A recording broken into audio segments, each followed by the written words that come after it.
room. Come on in the room. Come on in the room. Come on in the room. Come on in the room. All right, y'all. We're live on Facebook, Twitter, 30 hertz straight up, and of course, Clubhouse. Let's see who's already here. Good morning, Ashley Bailey, Canada's finest. Brother Leon is in the building. What's up, brother? Kimberly Morgan is in the house. How you doing, my sister? Kimberly had a funny post the other day. I'll talk about that later.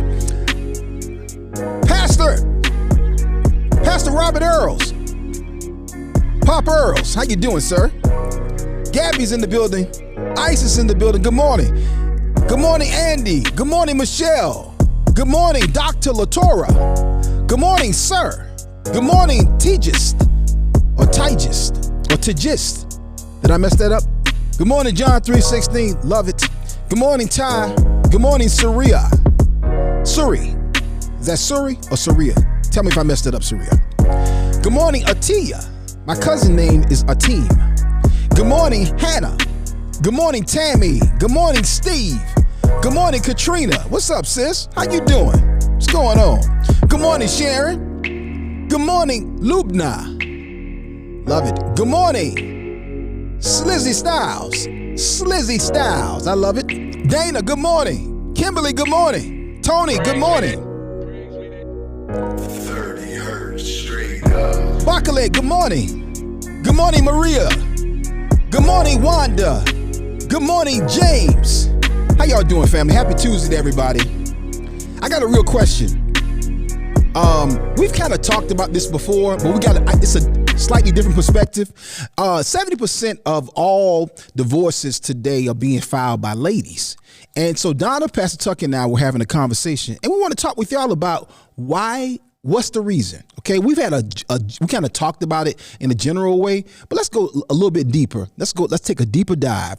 What's going on with our families? Why are we blowing up our families? It's not just ladies that are leaving marriages, to be clear, but 70% currently it is women that are leaving marriages, that are filing for divorce. Okay, so let's talk about why that is. What's going on? Why are we, men and women, why are we blowing up our families? That's a kind of a aggressive subject line, but I really want to dig into it because at the end of the day, this country, believe it or not, it's not built on the church. It's not built on government. It's not built on the Republican or the Democratic Party. This country, the United States of America, is built on families. Believe that. Hey, family, call your mama, call your daddy, call your auntie and your uncle, and let them know that the Akintunde Show is about to start. Let's go. Another track laid production, but no joke, entertainment, let's go. Akintunde is gonna make you laugh real loud. So come on, scream it out. Akintunde is gonna make you laugh real loud. So come on, scream it out. Akintunde. Daily I share. It's the Akintunde Show. Say what? Say what? You heard what I said. That's right, y'all. The Akintunde Show. Spell it. Akin Tunde.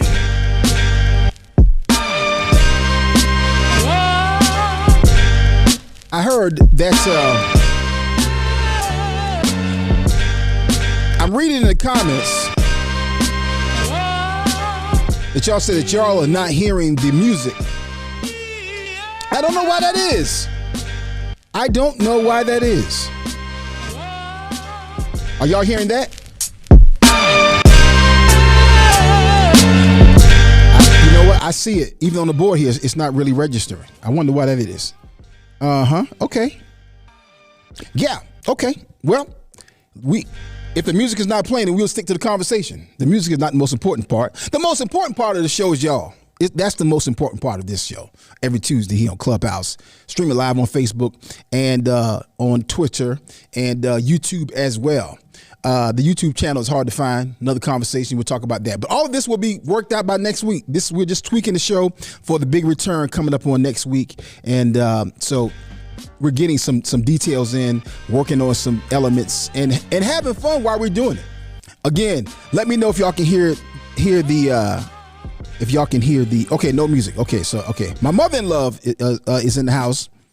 Miss E Mitchell. Okay. Elijah, your grandmother has placed her last name on her profile now. That is y'all understand that is major. We don't know why that is neither. We don't know why that is. All right, listen, let's get into this conversation. I'm really excited to have it. And so let's get Donna and Pastor Tucker on screen and on audio. How y'all doing? Good morning. Oh, I see what it is. Hold on. I see now. There we go. Can y'all hear the music now? Yep. Now, okay. All right. It was a connection issue. Barely. There we go. What about now? I can hear it. Yep. There we go. It was my fault. It was a connection issue. Little stuff. Technology is great when it works. Good morning, y'all. How y'all doing? Doing all right. Awesome. All right. Awesome. Can you hear me? I can't hear you, Donna, clearly. Okay, great. Okay. You got a little bit of room noise, but it's okay. It's okay. All that will be figured out by next week. But listen, I want to hop right into this conversation. I got some shout outs I want to do later on, but right about now I want to get directly into this conversation. This conversation in large part stems from a message that Pastor Tucker preached on this past Sunday. And go to your 3-shot, Elijah. And the conversation was, Pastor, I'm not going to set up your conversation. You tell me, what was the genesis of it for you that sparked this message that you taught? Well, we're in a series, I guess. The theme of this year is the year of restoration. And we've been talking about being restored, and I've been talking about restoring the soul. Mm-hmm. We've been talking about restoring the mind, restoring the will, and for the last couple of weeks, we've been talking about restoring our emotions. Okay. And this past Sunday, I talked about being in your feelings. Mm-hmm. Ooh. Okay. And that's a big thing, in this this younger generation. Mm-hmm. That's a phrase we hear a lot. Right. Right. I feel some type of way. Right. I'm in my feelings. Right. They in their feelings. Right. And one of the things I was saying is that we don't recognize when we're in our feelings, we're actually in the enemy's hands. Mm-hmm. Because the enemy uses your feelings as a tool to manipulate you. Correct. Mm-hmm. And so many people don't recognize that because we in a society where our feelings are constantly validated. Mm-hmm. Mm-hmm. People are constantly telling you, you can feel what you want to feel. We say it on the show all the time. Are we too sensitive? Like we got into the place where everybody's so sensitive. You can't say something. You can't do something. Everybody's gonna jump all over you because we in our feelings, and we don't realize that your feelings are supposed to be feedback. They're not supposed to be the steering mechanism for the vehicle. Right. And it's supposed to be a source of input, and then you have to process that input. But we're actually using it to guide the train, and because of that, a lot of people have been getting derailed, and it's becoming a more and more prevalent thing. Mm-hmm, mm-hmm. And so what kind of tipped me over the scale in this particular conversation that Don and I were having is that we were talking about it because my wife and we were watching this. There's certain shows that we watch quite a bit. Mm-hmm. We watch different sitcoms and all that kind of stuff. Just stuff that we watch, and my kids and my wife, we all kind of watch the same shows, so that even though they're away from home, we have common points of conversation because we always watch shows, TV together when they were at home. Right. And there's one particular show we were watching, and my wife and I had watched the series before, and her and I had the conversation while we were watching it. We watched the season finale, and I kind of went into a rant about it, and her and I were having this conversation, but we hadn't said anything to the girls. And then like a day or so later, Kaya sent a text and was like, "Oh, I could just slap her." And that's my oldest daughter. My oldest daughter is about 23. Right. Go ahead and tell them what show it is. I mean, don't you know? I don't think it in any way discredits the show. I try not to do too many spoilers in case people don't watch. But the show we were talking about was the Upshaws. Okay. The Upshaws. If y'all not familiar, the Upshaws is Mike Epps' sitcom on Netflix. Right. And it's actually Mike Epps and Kim Fields and Wanda Sykes. I think Wanda Sykes is the executive producer. Wanda Sykes is the executive producer. Yes, correct. And we've been watching. This is their second season, and we've been watching it from the first season. And from the first season, one of the common threads that we've all kind of commented on is how much Kim Fields complains. Okay. She's constantly complaining. And the theme of the show, one of the running jokes of the show, I guess, or one of the underlying undertones is how trifling Mike Epps is. His name is Benny in the show, because, or how trifling he's been, how trifling the track record he's had, right? Because at one point she got pregnant in high school, but they got married, they stayed together, they got a grown son, 2 daughters. And at some point they had split up. And while they were split up, he messed around with this girl and the girl got pregnant. So his middle daughter and his illegitimate son are almost the same age. They're in high school together. Okay. So he got ghetto twins, as they call it on the show. Yeah. And so, when ghetto twins, let me give a little context. Ghetto twins is when in the hood or in African American culture, when daddy got a kid around the corner or in the neighborhood or in high school or in the city that's the same age or about the same age as one of his children that's in his house. So so all of a sudden you got a 17-year-old daughter in school with your 17-year-old daughter in your house, and okay, you my daddy. This happened. This unfortunately this has happened a lot in our culture. Anyway, go ahead, sir. Yeah, and so of course that brings drama in the house because now the kids have to find out, and so this and so now they dealing with the baby mama drama and all this kind of stuff, and so there's a lot of stuff going on in the house, and and some of her complaining and some of her frustration is validated, and so we've been watching all that kind of stuff, but there's a constant theme of her complaining, and Wanda is the sister-in-law, so Wanda and Benny kind of go back and forth like Fred and Esther off Sanford and Son. So that's a comical theme within the show. Right. But it's this constant thing going on all throughout the show.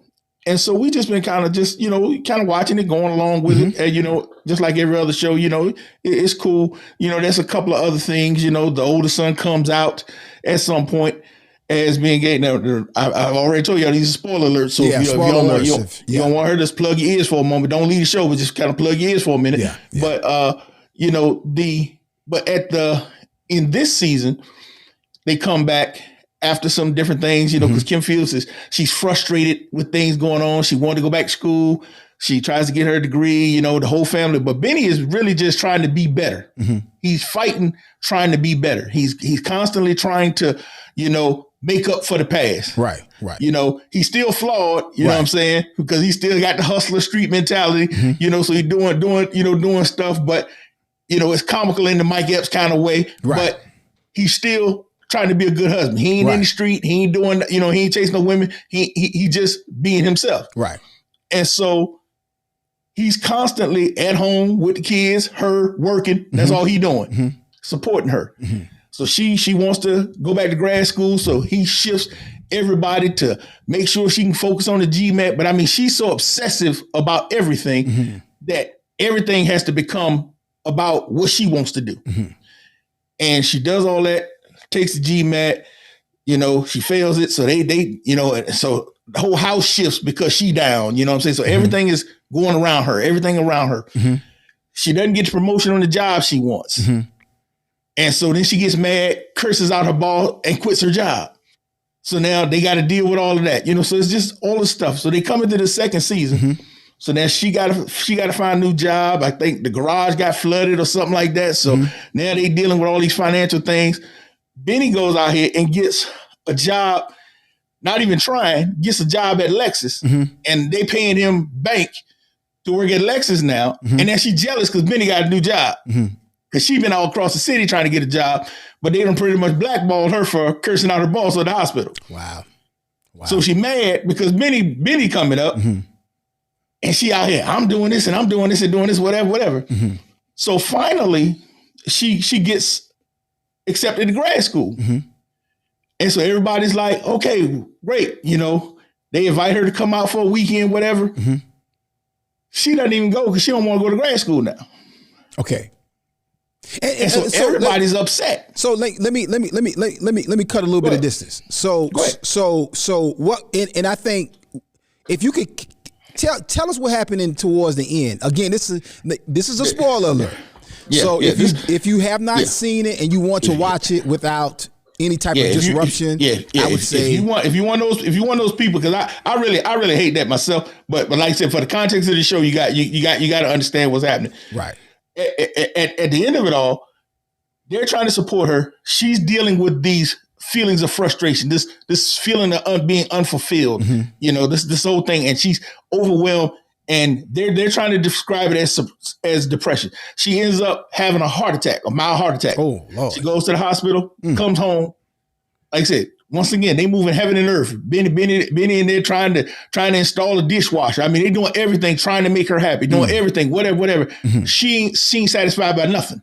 Okay. So they just mad. And so she gets to the point that she's so mad, she's so dissatisfied that she just like, she moves out the house. She just decides she gone. They go down and she got a job at a clinic. They go down and talk to her boss at the clinic, trying to figure out, and the boss is trying to tell her maybe she's depressed. And so when him and her are talking, and he's trying to figure out, well, why you not want to go to school? She gets to arguing with her sister, and she's like, well, everybody's done everything. Well, I didn't ask everybody to do this. And Wanda was like, excuse me? Yes, you did. You know, so she flipping off on everybody. So her and Benny get into it, and she said something to him, and he said something about, well, your boss was right or something. What gives you the right to talk to my boss? Benny said 28 years of marriage. Okay, wow. And then she gets so flippant, she up and moves out the house. Told me she needs some time for herself. And I'm like, because I think the youngest child may be like 11 years old or something like that. You got another one that's like 15 or 13, 14, teenager. Yeah. And it's like, so you just gonna walk away from your husband, your kids, because you unhappy. So let's stop right there. That's a great point, I think, to begin the conversation, the dialogue around. So and I the reason why I wanted you to give that full context of it, of what's happening on that particular show, again, I haven't seen. I've always wanted to check that show out because I heard it's really good, and I like the comics on the show, right? But I have not been able to watch it just for time's sake. But I've heard good things about it. Here's the deal: there's this culture, there's this storyline, there's this thread that's going through a lot of shows. Donna, Pastor Tucker, and myself was talking about this. Of it is acceptable to walk out on your marriage because I'm simply not happy. Now, there was a time when if somebody left their marriage, it was because of something major going on. You know, he or she infidelity, abuse. There we go. Somebody on drugs and they just won't get off. And they done ran the family that, it's just a mess and nobody can do no more. And it's like, you know what? After all of this, child, I understand you might have to go on for the sake of you and your children. You might have to go on and do something else. But and to be clear, again, don't get mad at me, nobody. And guess what? If I ain't call your name, I ain't talking about you. Half the time, I don't even know people's business. Hit dog don't holler. Hit dog will holler, right? A lot of people are, let me be clear, a lot of ladies are walking away from marriages for quote unquote unbiblical reasons. Let me let that sink in for a minute. If y'all gonna get mad, let me go ahead and let y'all get mad. Because I'm not fulfilled, because I'm not happy, understand, it's not a legitimate reason to leave your marriage. Okay? So y'all can't hear me. Okay. All right. Can y'all hear me now? Can y'all hear me now? There we go. Yes. There you go. Okay. Because I'm not happy is not a legitimate reason to not be married. To walk out on your marriage. Can you pause right there for a moment? Okay. I'm gonna give y'all right now. This is a PSA from the Lord. Public service announcement. Look. Give me a full screen, Elijah.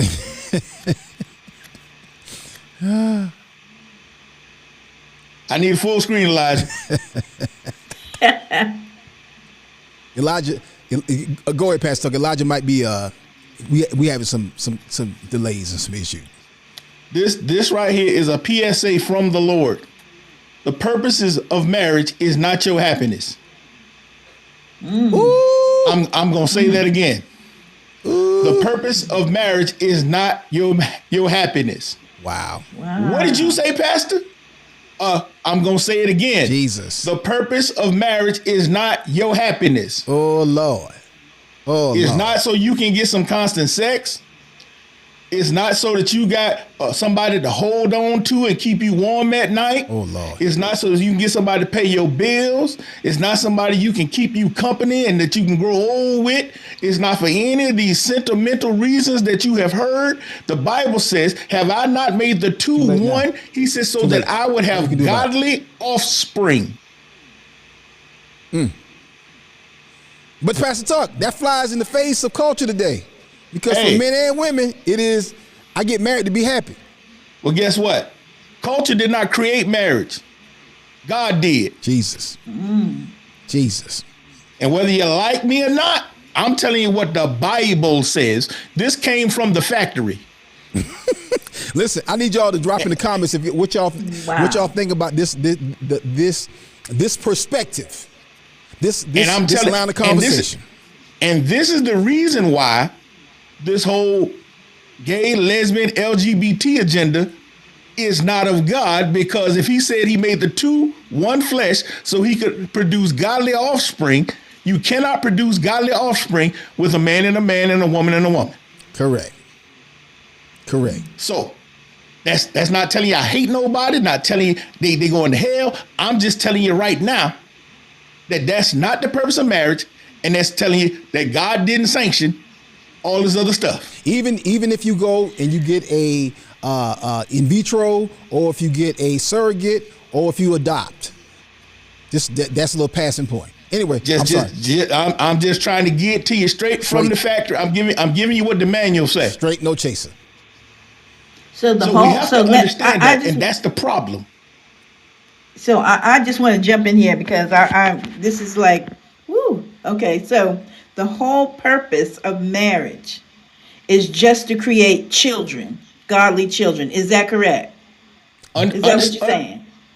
Understand, godly offspring. So, First of all, we have to understand the term offspring. Okay. Offspring, just like when you just like a flower. When you plant a seed, an offspring come off of it.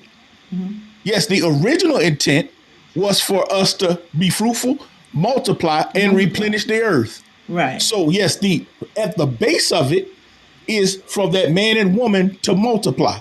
But also because remember what God said also when Jesus talked about the man and the woman.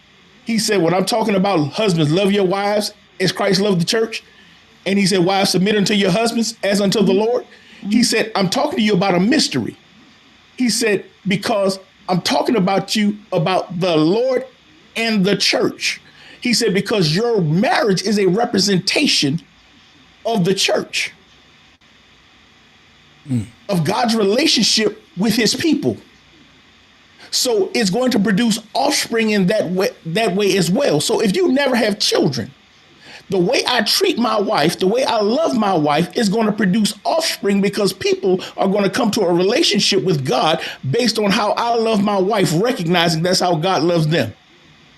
So and expand a little bit more on that, Pastor Tuck, about for anyone who can't have children for whatever reason, right, you're not able to have children, whether that's because of age or whether that's because of some other contributing factors, or you're single. Yeah, just like well, what I mean, said. In regards to marriage, I mean, yeah, just like what he just said. Jesus said when he talked about marriage. If you go to that scripture where he talks about marriage, he talks about husbands, love your wives as Christ loved the church.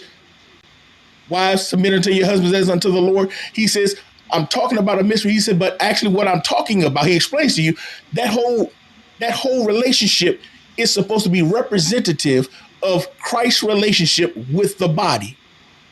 So that's the purpose of my marriage, once again, is to be a representation of Christ's representation with the body. So my marriage is supposed to do two things. One, I'm supposed to replicate who I am in the earth through my seeds, as well as through my relationship. I'm supposed to be representing God's relationship in the earth to his believers. So if I'm not producing children, how I treat my wife and how my wife treats me is supposed to be reflected to non-believers so that they'll desire a relationship with him. But once again, the entire purpose of marriage is for God's use and not ours. And so, Pastor Tuck, let me give a little bit of cultural context. Let me tell you, for me, why the siren is on for me to have this conversation. Ironically, y'all, it's a couple of things that happen, and anytime they line up like this, I know it's guys saying, have this talk. So Pastor Tuck and Donna, they're having a pre-production conversation on yesterday about the show today. And they say, hey, listen, here's a topic I think we should hit. Them two not even knowing, on Sunday, I'd watched The Woman King, right? And I had heard a lot about the movie, and I just had not seen it, right? So Unissa, it was Sunday, I usually relax on Sunday. She was like, you want to watch a movie? And so we watched The Woman King. Great movie. Really enjoyed it, right?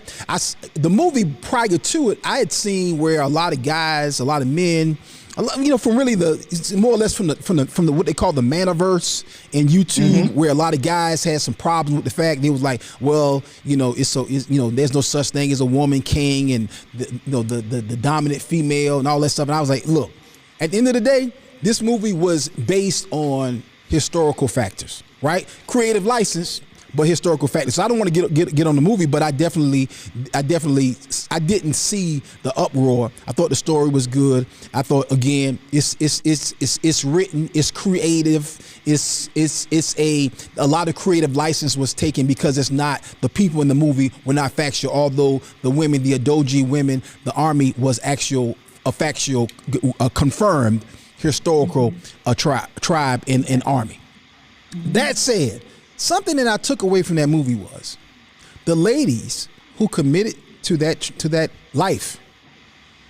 One of the prerequisites was that you could not have a husband and children, because clearly husbands and children come with a different level of responsibilities. Don't matter how you feel about it. It just is what it is. Don't matter whether you think it's fair or not. It just is what it is. The culture of the day and the culture of that country of the time was what it is. Today, there's a culture of the day. Here's the thing. I think, and Thursday we're going to deal with from the men's side.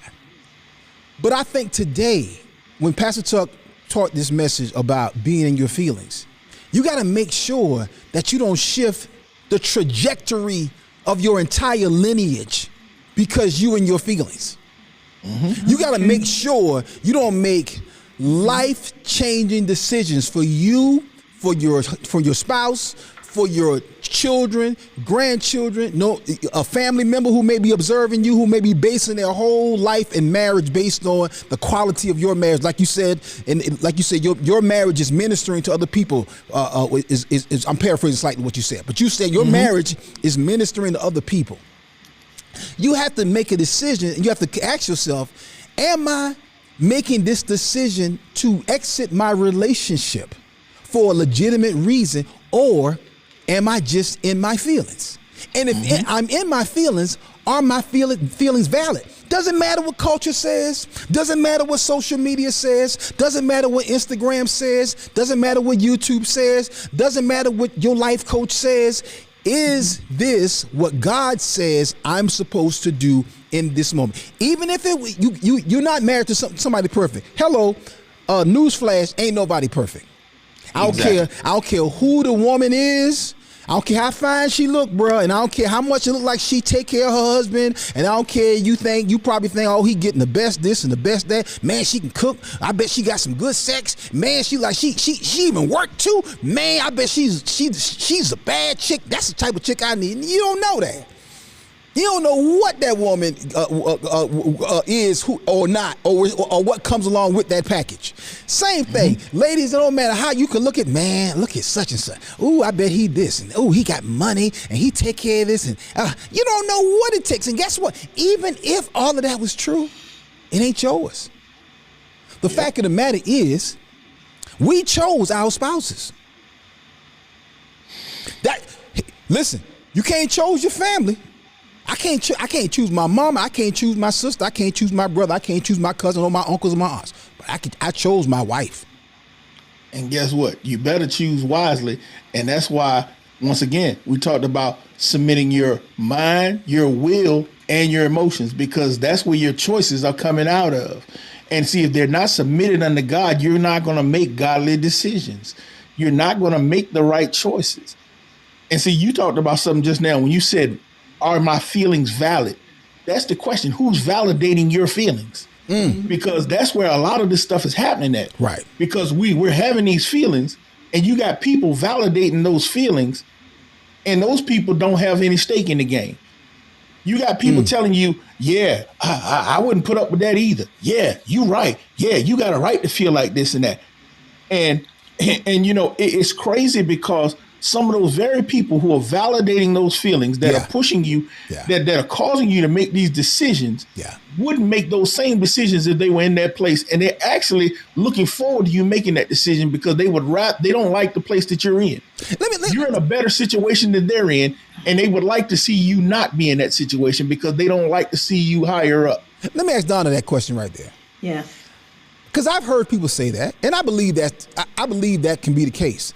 But in my mind, because I give people a lot of credit sometimes, I think that more often than not, that what Pastor Tuck is describing there is not more like, to me, it's not, in most times, that's not the situation. Would you say, Donna, that people sometimes give other people, friends, family, whatever, bad advice simply because misery loves company? I'm not saying this because you either divorced or single that you're miserable. That's not what I'm saying. I'm saying sometimes it's like, would you say that that's the case? Okay, when he was saying that, and you're asking me this question, I was thinking about even on the Upshaws, because that's where we were coming from. With Pastor Tuck was giving us the summary of the show and whatnot. Right. On the Upshaws, the character played by Wanda Sykes is the sister of Regina, who is Kim Fields. And all through there, she is telling her, leave your husband ain't no good, you need to get away. And Kim Fields is saying, but he's trying now, he's better now, he's different now, he's doing better. But the sister is constantly through the whole show saying, he's no good. He ain't about nothing. He ain't gonna be nothing. He ain't doing nothing. You know, you need to leave him. I'll be glad when you find somebody else. Wow. And see, that is the conversation to me that fuels her fire, because now she's she's listening to her sister. She wants this relationship with her husband. She wants to have a career. She wants to do things with herself, which she could do with her husband. But you got people that, say they love you in your ear, constantly telling you that this is a bad situation for you, when he has clearly, from the show, he's clearly tried to turn over a new leaf and be a better person. Interesting. So yeah, you get people who say that they love you, and they are trying to and Wanda is single, and here she's single. She hasn't had a good relationship, and who knows, she used to be out there too. Okay. And she hasn't had a good relationship, but she did come and take care of her sister when her sister needed her, because her sister got pregnant at a young age. So now she is kind of like in the mother seat, so to speak. Got it. But now she wants to give her advice because she's looking at it through her jaded eyes. And this thing that's amazing to me. What Donna just said, and I didn't even see it until she just said it. It's almost a progression of the entire show, because from the beginning, that's exactly what Wanda been doing. Wanda been saying, "Why don't you leave him? Why don't you leave me? He ain't no good. Why don't you leave him? Why don't you leave him?" And Kim was defending him at first, but you would always see the complaining start going and going and going. And this is what's crazy. Like she said, Wanda basically had a man. This is backstory that you find out later. Okay. Wanda had a man. When Kim got pregnant, Wanda broke up with her man because my sister needs me. Right. And helped her go through college and did all this. And that's why Wanda's so bitter. Yes. And so mad with Benny, because she felt like you ruined my sister's life. Watch this. This dude shows back up some kind of way and reconnects with Wanda. He's divorced now or widowed now or whatever. They start kicking it again secretly. He gets to the point now, he got it like that now. He got plenty of money, got a house, a whole life in Atlanta. He wants to take Wanda with her. She refuses to leave because my sister needs me. Right. Wow. But your sister got a family and a husband. Because she's stuck in this thing. Right. He literally had to beg her to go and just spend a few days with him in Atlanta. She was on the plane to go when Regina had the heart attack. Right. Oh. And she gets off the plane, and so dude's like, well, he understand, they go. Yeah. And so she got the kids with him, and he actually gets to hang out with her and the nieces, the nieces. And they're at Chuck E. Cheese kind of place, whatever, hanging out. And so he like, well, I heard you talk about this life, but I ain't never see it. And she like, well, yeah, this my life, and this where it is. So, and that's where he kind of was like, yeah, I'm about to get off this ship because you ain't trying to go nowhere. Exactly. So she literally throws away her relationship. Exactly. Once again, because I have to feel needed by my sister. But these seeds she been sowing gets to the point where she actually decides to leave. And now she's sitting there trying to talk her out of leaving after you have fed this thing to this point. Yes. So it's interesting because, see, having no context of the show, it seems like the season ended. Here's another season of the show that's ended. I think is it 2 seasons or 3 seasons? It might be 3. It's 2 seasons right now. This is the second one. Okay. It seems to me that there wasn't a resolution to that storyline. There's no context. There's no breakdown. There's no nuance there's no details of the layers of what's going on here. This is what you guys are taking away from it, observing it. But this is not what the storyline of the show is. They're not having this conversation. Well, you know what? I think I need to be needed. Like Leon said in the comments. And I'm coming to y'all comments in just a minute. But it seems if they're not saying that, that means this is just out here in the ethos. This is just the surface. It's what the audience is seeing. There's no resolution, nuance, detail, or breakdown, or revelation about what's happening. So the audience takes this to be right when clearly it's wrong. And guess what? The problem is, y'all, don't get mad at me, but we don't understand just how trained we are by media, arts, and entertainment. This is why I'm such a big proponent of people, first of all, believers, controlling and having a controlling interest in these media platforms and creating original content and even creating a space to have these conversations. That's why we're going through this whole process of tweaking this show and working out before we debut Come Back Full, because you got to work these things out so you can be excellent and your presentation is right. But we have to get in a position where we're having these conversations and the airwaves are not just controlled by, like Kimberly Morgan said, ratchery. A ratchet or counter family values programming that's dictated and focused on the African American family. If I could talk about that for a minute, we talked about this yesterday. Here's another show where, spoiler alert, if you haven't seen it, I'm gonna pause for about 3 seconds and give you a chance. If you don't want to hear any of this right here, but we talked about The Best Man. I forgot what's the name of this one. I think it's just called The Best Man, but it's the series and not the movie. It's the series, yeah. The Best Man series, right? So this is like the wrap up to the Best Man series, which, you know, I love the first movie. I saw the second one and enjoyed that too. You know, it's always got something, that, from the Christian in me, I'm like, they have to do that. And now the series, just to be honest, I watched about half of it. I watched about half of it, and I think I when they got to the whole New York story, and when I saw the storyline again, spoiler alert, here it comes. When I saw the storyline of Taye Diggs, his character buying a new house, and his wife, kind of feeling like she was being marginalized by his success, and by what was going on with him. I kind of backed out of it, and let me tell you why I backed out of it. I backed out of it because I have a problem. I can't watch content that I know is detrimental to the family, particularly the black family and black Christians.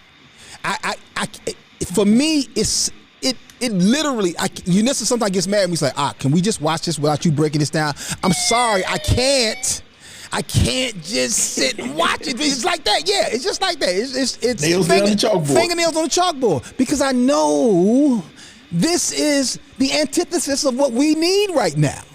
Yes. So I backed out of it. Then Pastor Tuck filled me on what eventually happened, and I was so glad I didn't watch it. Because let me tell you something. For a character to leave their husband and then take their child to another country simply because I want something different. What in the ham is going on? I was mad for about a week and a half. How do you? I was literally mad for about a week and a half. But again, this is the narrative that these shows are feeding the African American family. I'm not talking like we child or we dogs or whatever. But let me say something. Media, arts, and entertainment controls people. If you don't think so, Fox News is being sued right now by a whole organization, by a whole company, because they knowingly lied about the election, and a whole half of the country believed in the nonsense, and people responded in violent ways. People responded in all kind of crazy mindsets and ways that cause a lot of issues. So now they're being sued by billions of dollars because people believe what they hear and what they see on media, arts, entertainment. If you don't think it's real, that's clearly one of the best examples of it. I'm coming to your comments in just a minute, but go ahead, Pastor Tuck. I'm just telling you, it was so bad. If I would have seen Regina Hall in the mall, I would have had a conversation with her. Sanaa Lathan. I mean, Sanaa Lathan. Yeah. If I'd have seen Sanaa Lathan in the mall, I would have had a conversation with her. Yeah. I was that mad with her. Yeah. That was a character, and I was that mad with her. I would have been like, hey, excuse me, we need to talk. But explain why. I mean, dig deep on why, and I want to get Donna's thoughts on this because, but hold on, I'll tell you what. Before you answer that question, Pastor, because y'all been on fire in these comments, and when we 47 minutes in, and we have not gotten to y'all comments as of yet. Yeah. Again, thank y'all so much for listening. This is the Akintunde Show. Happy Tuesday, y'all. We're broadcasting live right here on Clubhouse, inside of the Kingdom Business Network room. Shout out to Pastor Chandler Bailey and Prophetess Chanel E. Martin. Thank y'all for creating this for an awesome platform. We are also streaming live right now on Facebook and on Twitter and on YouTube. YouTube channel is some issues. don't worry about that. It's probably gonna be hard to find it, but you can find us on Facebook if you want to watch. Facebook, hey y'all, on Facebook, I can't read y'all comments just yet. It's a technical reason, but don't worry about it. By next week, we will have it worked out. Okay, good. Pass up. You can read the Facebook comments, but I want to dig in. And Don, if you can make sure I don't want to miss any of the good comments that I've been seeing on Clubhouse, because y'all been firing them and we've been talking. But I want to get to y'all comments because I really want to know what y'all think about this. Again, shout out to Leon, our Oxshore Security, for keeping the room safe against spammers. Thank you, Leon, for killing the game, sir. On his job. Tory Free said the Upshaws is not uplifting to the black family status at all. I do not like that show. Okay, so and of course, Tori is saying that prior to us having this conversation, this is clearly something that you thought about in your own private time and made some decisions by yourself. Kimberly Morgan said, Mark, if you're not engaged in a conversation, please leave the room. Get at him, Kim. Leon was doing some security duty, and then Kimberly walked across the room like, sir, please do it. Yeah. Listen to Brother Leon before he had to put hands on you. Leon said, Mark, no spam and run. You're welcome to invest in your characters. You're welcome to invest 300 characters into the conversation, boy. Y'all are funny. Oh my God. Kimberly said most shows, even if it is some family value, has ratchery and some form of foolishness. Wholesome shows are hard to come by unless it's on Hallmark or TBN. Wow. Amen. And guess what that means, Kimberly? If it's on Hallmark or TBN, that means the largest part of the African American population is not seeing the show, because BET is still the leading network in the African American household. Still is. Yeah. Because black's in the name and we buy it. Mm-hmm. And I don't mind saying it, but the majority of content is on there. It's hot, burning garbage. I'm talking about dumpster fire terrible.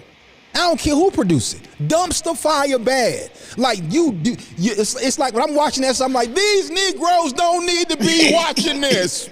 Cut this off. This is horrible.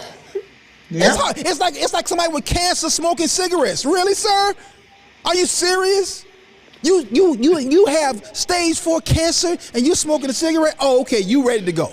Clearly. Hey, bring me another Newport, bro. Bring me another Newport. Leon said, somebody told me everything she wants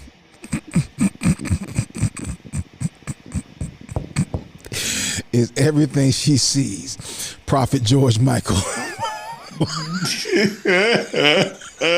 Somebody told me that everything she wants. Why'd you do that, Leon? Now that's gonna be stuck in my head the rest of the day. Thank you, sir. I appreciate that.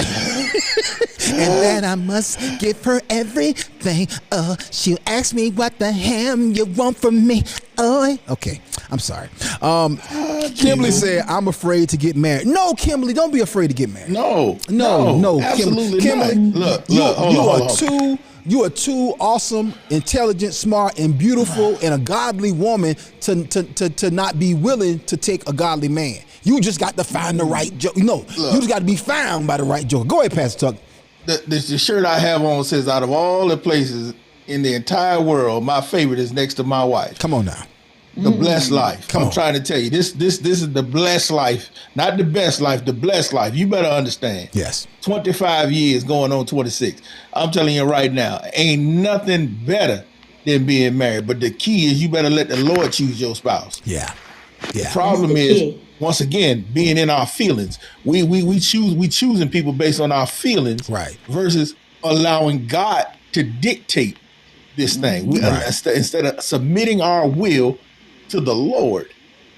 And that's the problem. And that's even going to a whole nother level, not to shift the conversation, but with all of these married at first sight and Love is Blind and all these reality shows about marriage and dating, because it ain't doing nothing but making this stuff a flesh thing. Yeah. Because they got experts, even a pastor on the panel telling folk that, oh, y'all just got married, y'all haven't had sex yet. It's like, because physical chemistry is a big part of marriage. Dude, Where's where you the pastor? Where's you telling them to seek the Lord in all this? Yeah.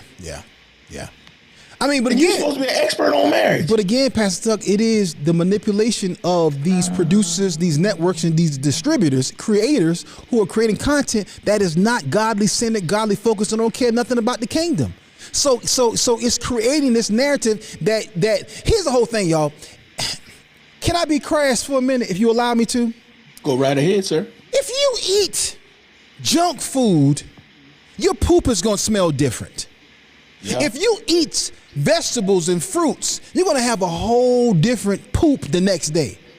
True. The reason why I'm saying that and using that as an example, because what you put in yourself is going to come out of you. You can't watch darkness and consume foolishness all day and expect that you're going to somehow produce light. You're not. And so you have to ask yourself, like there's a couple of shows that I said, hey dude, should you really be watching this? Is this what you need right now? Think about it. In the engineering world, we used to say it this way: garbage in, garbage out. You tell me, my program won't work. That's because of what you put in it. I mean, the fact of the matter, you can't. If you write a mistake, you gonna get an error. Right. I mean, that's the bottom line. Right. Code don't fix itself. Interesting. If you write a mistake, hold on. Let's pause on that for a minute. You say if you write a mistake, you're going to get an error. Yes, it's going to output an error. When you are writing code, when you're a computer engineer, if you're a software engineer, if you're doing software, you can't put a comma where there's supposed to be an exclamation point. Otherwise, it's going to produce an error. Okay. You have to put in what's supposed to come out. So for my non-engineering mind, right? You're saying that the writer can write something that's not right. That's not correct. Is that the case? Yes. So me as the user, I'm thinking because it's a program that everything works perfectly.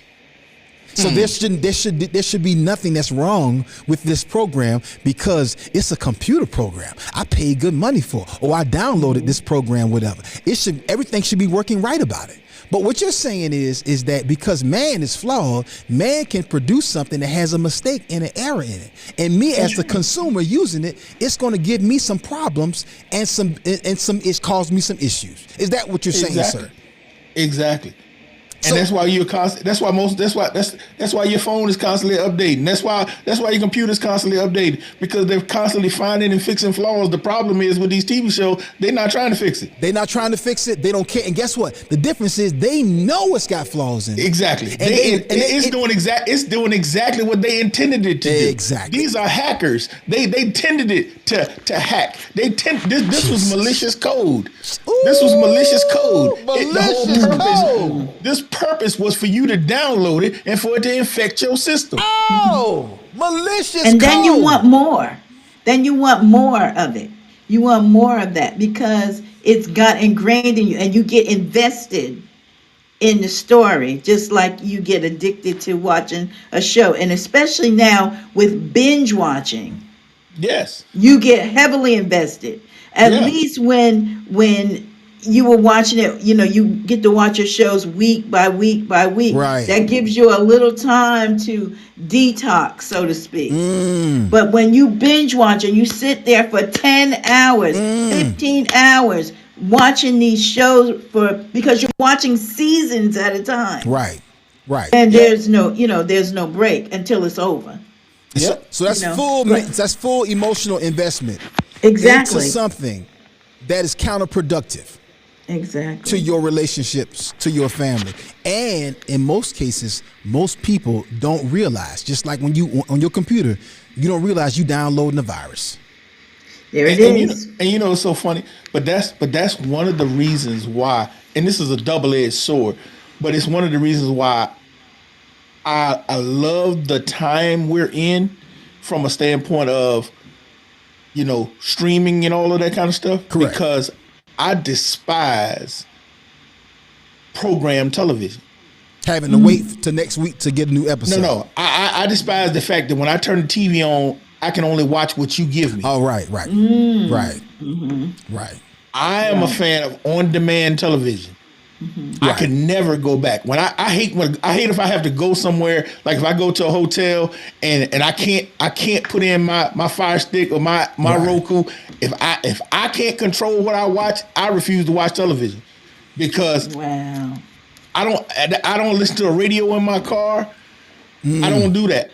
I usually take a thumb drive with me. I got my phone. I got my own playlist. Right. When I get in the car, my wife, my kids know I got a playlist that I ride to. Right. I got several of them. You can choose which one you want to listen to today, but we listen to what I put on because you can't just bring stuff into me. I control my gate. Jesus. Okay, so okay. Let's pause right there for a minute. And if y'all could make sure, if y'all could look at the comments, Pastor Tucker, if you could check Facebook, Don, if you could check Clubhouse, because again, these comments are jumping and I'm missing some. But I want to take that point right there. Again, y'all, from the perspective of, from the topic of the conversation, why are we blowing up our marriages? Why are we blowing up our relationships? Again, as I said up top, we're going to talk about it from the male perspective on Thursday. Today we're talking about it from the female perspective. What's going on? 70% of all new divorce filings are made by women. Okay? I know a lot of people that have recently gotten divorced over the past few years. I know some people that have gotten divorced, and if I may say so,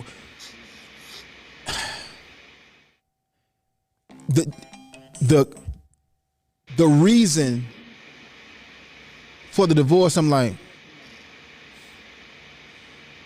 that's the reason you blowing up everything? I'm not being judgmental. I'm not at all, because I don't know that person. But I'm just saying, at this stage of the game, that's the reason why we blowing up everything. You know, my daughter said something to me yesterday, and I don't know what she says in the state of North Carolina. Somewhere she saw something somewhere. I don't know whether it's in the state of North Carolina or somewhere else, but she said that they're requiring people that say that they want a divorce to go through a year of marriage counseling before they'll grant the divorce. Interesting. And I said, well, wow. She said people are upset about it. And I said, well, first of all, I said that's not a bad idea. I said, but the problem is, I totally have no problem with that. I said, but the issue is they should probably make them go through a year of marriage counseling before they get married. I said, because that's where the problem is. I said, the problem is, first of all, you can go get a driver's license. You got to go through driver's ed. You got to take a test before you ever are allowed to go get a driver's license. Right. Before you can even buy a house, which is a 30-year commitment. Right. 15 on the short end. Yeah. And you got to be pre-qualified. They got to check your bank account, your credit, your wages, your salary. Then they got to hold money in the bank. You got to put down a deposit. You got to do all kinds of stuff to even prove you worthy of buying a house. Just buy a car. Just on that alone, though. Just on the car, on the whole house thing. Somebody can't even give you some money. You got to prove where that money came from. That money got to be in your account and your account for a while. It has to be there. You can't hardly touch your bank account for about 45 days. But you can go downtown tomorrow and get married. Exactly. You can't buy a car 5-year loan on a car without having to go and get your credit run and do all that. But you can just show up at the courthouse with a joker you met outside the courthouse and say, we want to get married. You can be married within an hour. Wow. You don't even have to go to the courthouse. You can get married online. You know, people are getting there, getting the people to marry. You know, let me go over here today and get my documentation so that I can become a pastor or a minister today, and I can marry people tomorrow. Yes. Wow. And that's the craziness of it. And then we talking about marriage is failing. But like I said, and that's where the issue comes, because you don't even have an understanding of what it means to be married. We don't have an understanding. And this is the thing. The first thing I tell people in marriage counseling is this: you have to understand this. And like I said, this is another one of these public service announcements from the Lord. For those of you who are not married and say you want to be married, the number one qualification to be married, because you say you want to be married, you need to recognize this. If you don't meet this qualification, you're not even qualified to be married. If you're still selfish, you ain't ready to be married. No. Right. Not at all. Not at all. Yeah, look at my face. Look at my face. Yeah. Yeah. Yeah. If you're still selfish, you're not qualified to be married. Not at all. That's right. Because Melvin selfishness- McCreary, I'm gonna jump into the chat, Selfishness- into the comment. I'm gonna jump No. into the comment Go there. ahead. Melvin McCreary says 2 things in this world you need no training to get. Number 1 is a gun. Number 2 is a spouse. Wow. Wow. Two things that will is kill true. you. and like you said, and 2 things that will kill you. Jesus. And the number 1 is a spouse with a gun. Exactly. Wow. Wow. Kimberly Morgan said you used to have to get a blood test and have a dowry to get married. Yeah. That's true. And see, you can come in now broke. You can come in with AIDS, HIV and AIDS, like I said, and don't nobody know what you get. I'm like, what are you talking about? But like I said, the number 1 qualification is, are you selfish? And if you're still selfish, you are not qualified for marriage, because the number 1 cancer in marriage is selfishness. Yeah. And that's why this issue of being in your feelings is so critical, because when you stay in your feelings so long, you get to the point where the only person's feelings you're cared about is yours, and you become selfish. And that's why we're seeing these marriages blow up. And you seeing, and I'm seeing a lot of this. I'm just gonna come straight down the street on this, because nobody else is. I'm gonna come straight down the street too. Come on. I've seen a lot of videos of women of a certain age. Not coming for y'all ladies, just stating the facts. Women of a certain age, some of them celebrities. 2 particular videos I saw in the past week of notable celebrities who are credible women, right? Saying stuff like, well, hey, I'm a cougar and I just want this. I snatch them and grab them. Another one saying, well, I don't want to be married. I just want some. I'm like, and everybody like, ah! I'm like, what the heck? What the heck you talking about? First of all, if that's what you believe, keep that to yourself. Be classy enough not to be on this doggone platform looking like an old hoe. I'm just gonna say it like it is, cause that's so god doggone unclassy and undignified for a grown, beautiful woman up there talking about, I'm just out here snatching and grabbing these young things. Do you know how trashy that sounds? Do you know how men, even if we like that, do you know how we look at you? Do you know how, I don't care what y'all think, men categorize you and say like, oh really, okay, I still might smash and grab, but guess what? You ain't nothing but an old skank to me. It is what it is. Guess what? I'm saying we got to stop playing ourselves and allowing culture to dictate our values. Our values should be based on how we were raised, or if we were raised wrong, kingdom principles, particularly when you know better. And then it's all kind of stuff out here. The number 1 age group that's growing in STDs is people 60 plus years old. Check the stats. Facts. Older people. Thank you. Older people. I'm right there with y'all. I'm 51. Older ain't people. 60. Older people are catching STDs out here because people out here getting it. One of the biggest categories of STDs is people in long-term care facilities. Check the stats. I can't make this up. Right behind the young people and the homosexuals is the older people. That was one of the bits on the show where she was working at the clinic. One of the ladies came down there trying to get her prescription, and she said something about, yeah, they didn't lie. They said herpes would be with you for the rest of your life. Hey, listen. And the doctor came out and said, yeah, we'll make sure she get that, because that bingo ain't the only thing they playing down there at the senior center. Yeah, dog. I was like, Listen, y'all, we got to stop snickering at stuff that ain't funny. yeah. We got to that's stop nasty. acting like, oh, that's okay. No. Stop playing ourselves. Particularly while other cultures sitting there, other cultures look at us sometimes, be like, what in the heck? Y'all think that's cool? What? Huh? What we doing? Ashley Bailey said, I choked on the old hoe. Hey, listen, y'all. Mocha said, old scallywag. I ain't heard that one in a minute. Scallywag. That's an old phrase, right? Scallywag. Old scallywag. I'm saying, you listen. That type of stuff is not cool. Listen. When you get to a certain age, you're too old to be a city girl. Okay, that's young and dumb stuff.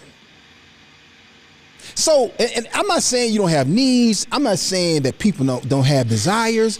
I'm not saying none of that at all. But what I am saying is this right here. We as a people, as a culture, got to stop falling for the doggone okie doke. Sucker stuff. Once again, all of this stuff comes back to where I started. We got to submit those thoughts, those wills, and those emotions unto the Lord. Mm-hmm. See, it's one thing, and see, we love, especially us as believers. And I understand that everybody's not a believer. Right. But I'm talking about us as believers. Correct. Because we know, we love to quote that scripture, we wrestle every thought into captivity and make it obedient unto Christ. What does that actually mean? That means when I have a thought, I don't just entertain that thought. I don't start saying the things that I think. I don't start, dwelling on those things and meditating on those thoughts that now they start creating desires in me. Right. And now I think it's okay to want this thing that I've been thinking about, and now taking that want because, I feel this kind of way, and then talking to somebody else about it, and they're like, yeah, it's okay to want that, and now these wants, because if it doesn't line up with the word, then I say, hey, that ain't right. Yeah. And I just cut that off. Yeah. When I have that thought, hey, that's not good, that's not God, I cut that off. Yeah. When I have a desire, if that doesn't line up with what God said I should be desiring, hey, I know that ain't God. I kick that out. Yeah.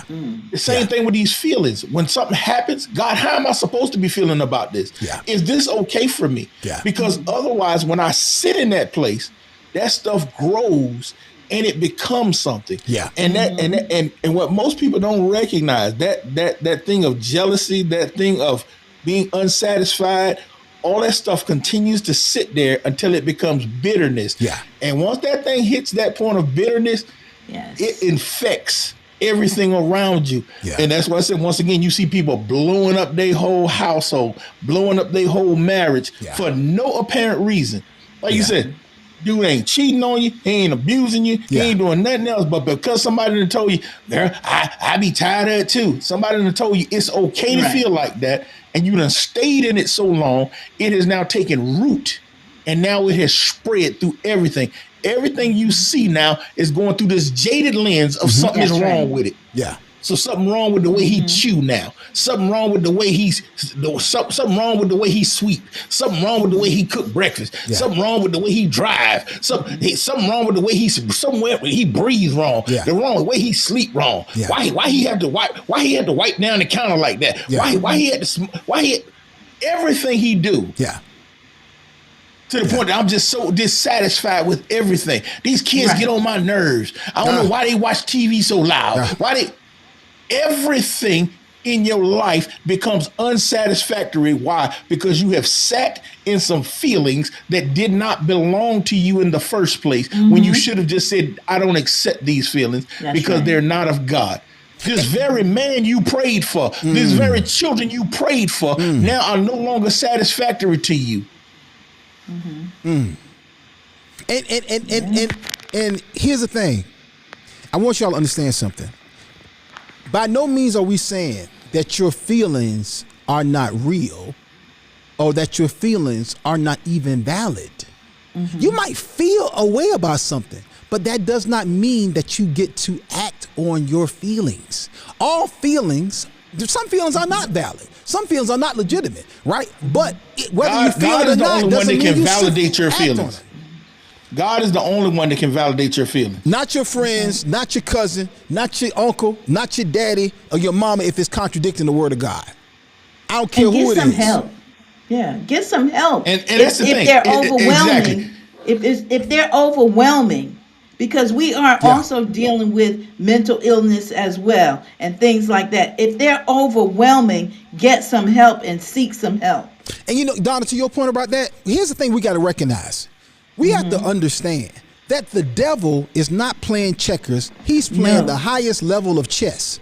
Yes, And he is. He has a sin flesh algorithm for every person out there. What works does. on me does not work on Donna or Pastor Tuck. There's Yep. things about Exactly. my personality, my makeup, my background, my flesh, my iniquities, my upbringing that allows this particular formula of sin, problems, issues, whatever, to work on me. It's not the same thing for anybody that's on this live, anybody watching on replay, or anybody That's on right. this screen, because the devil understands that we are all individuals and we are not one big collective. So what That's right. what does that mean? The same way your Facebook or your Instagram page has an algorithm that presents things to you that it knows you would enjoy, your TikTok, your LinkedIn, this he or she enjoys this, I'm going to present this or that to him or her.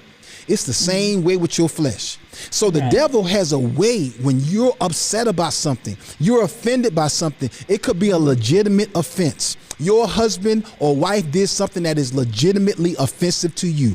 Guess what the Right. devil does? He is going to make sure that you see this TV show at this particular time so that it then magnifies that offense that your wife or husband did to you. He's Right. going to make sure that your friend who you haven't talked to in 12 years calls you, and he even played chess to make sure that when she called you, she was already divorced. She's been divorced now for a year. She calls you today and she gives you all the information about her current divorce, and then she says to you, hey, it's better out here, I'm free, I'm this, to help you make a decision that is specifically tailored by the enemy's algorithm to make you blow up your house. And if we Yep. do not That's take true. those feelings, take that situation, that circumstances, and then balance it with the word of God, hold it up against the word of God, talk to someone who is solid and rooted in the word, in the kingdom, then guess what? You will blow up your whole family lineage the next 200 years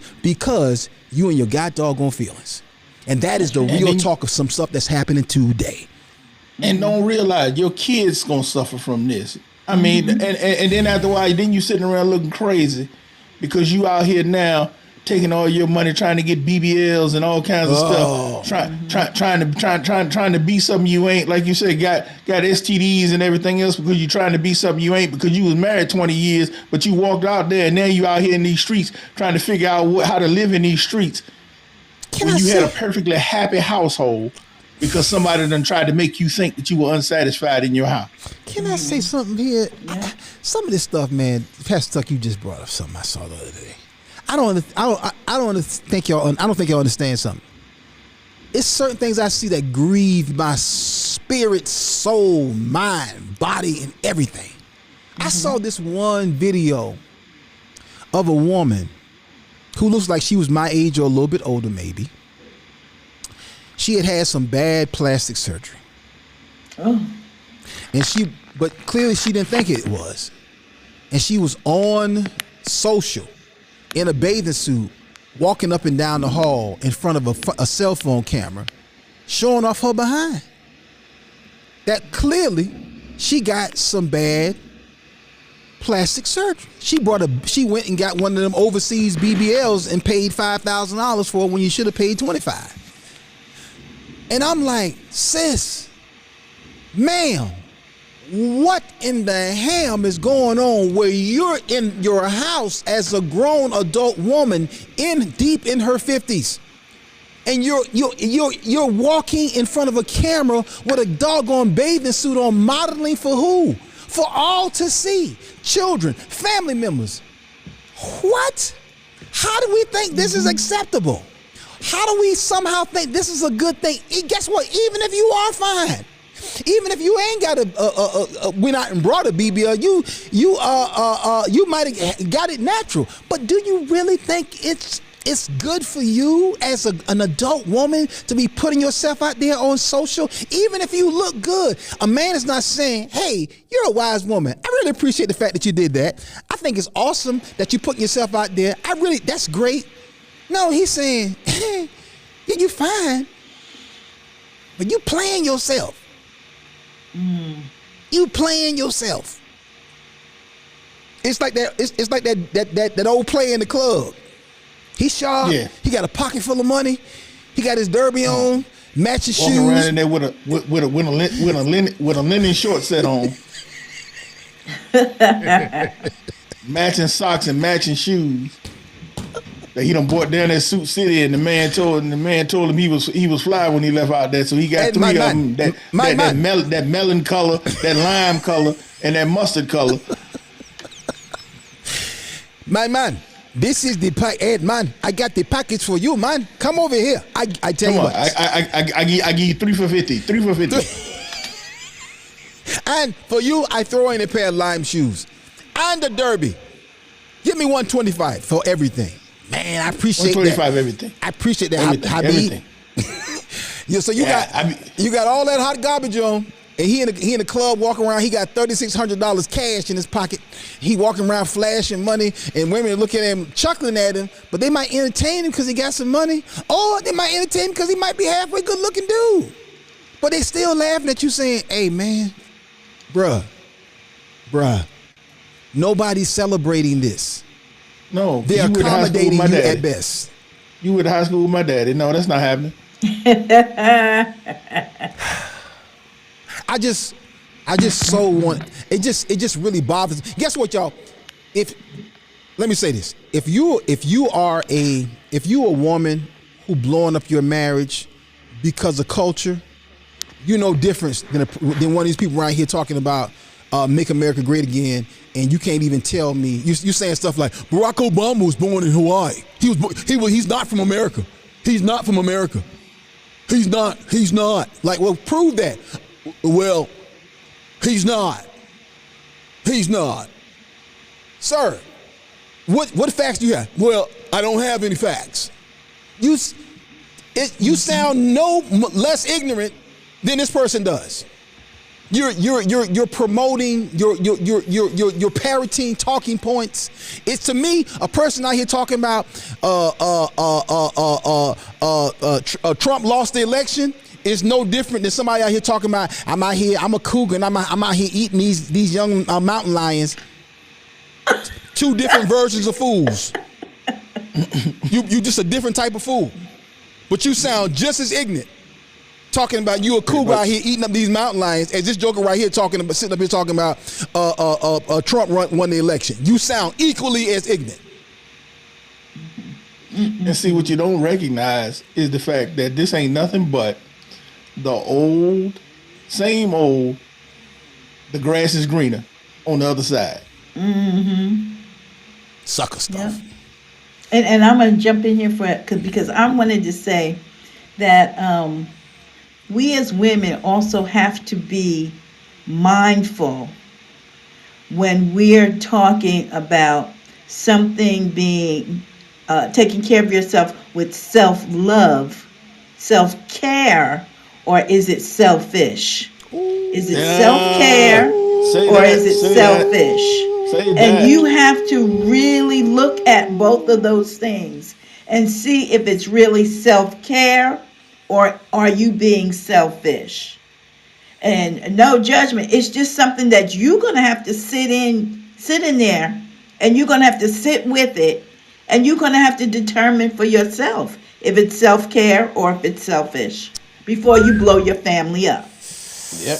Hold on. And daily I shall. Good Lord, Donna. Jesus.